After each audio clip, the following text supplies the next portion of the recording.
Hello guys, তোমরা যদি এবছর অশোকনগর কল্যাণগড়ে জগদ্ধাত্রী পুজো দেখতে আসো তাহলে এই 6টি প্যান্ডেল কিন্তু একদমই মিস করো না।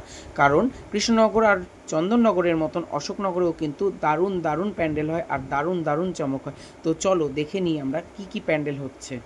অশোকনগর কল্যাণগড়ের সবথেকে বড় প্যান্ডেল, যেটা সবথেকে বড় মাঠ, শ্রী শ্রী রামকৃষ্ণ সেবা সমিতির এবারের বিশেষ আকর্ষণ হচ্ছে মহীশূরের রাজপ্রাসাদ, মানে মাইসোর প্যালেস। তারপরে ঘুরে ঘুরে সমস্ত কিছু দেখলাম। দেখো, সব জায়গায় কিন্তু এখন ইনকমপ্লিট আছে, আর সমস্ত কিছু কিন্তু তোমাদের সামনে প্রেক্ষাপট করলাম। লাইটিং থেকে শুরু করে সমস্ত কিছু এখনও কাজ চলছে। অশোকনগর রাধা কেমিক্যালেও কিন্তু চলছে একটা বিশেষ চমক। এত উঁচু প্যান্ডেল, নিশ্চয়ই কোনো কিছু নতুনত্ব আছে। এরপরে চলে আসলাম দেবীনগর অধিবাসী বৃন্দ ক্লাবে।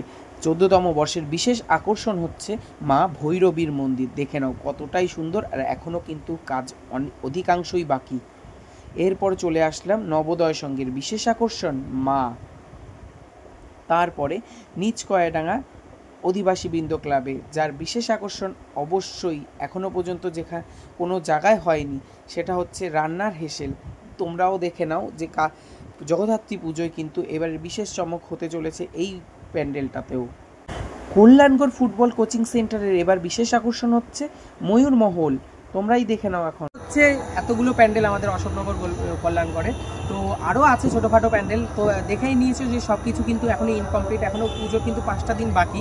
তো তোমরা কারা কারা এই অশোকনগর কল্যাণগড়ে জগদ্ধাত্রী পুজো দেখতে আসছো অবশ্যই কিন্তু কমেন্ট করে জানিও। আর হ্যাঁ, 30শে অক্টোবর থেকে 2রা নভেম্বরের মধ্যে কিন্তু আমাদের এইখানকার পুজো স্টার্ট হয়ে যাবে। তো সবাইকে সাদর আমন্ত্রণ।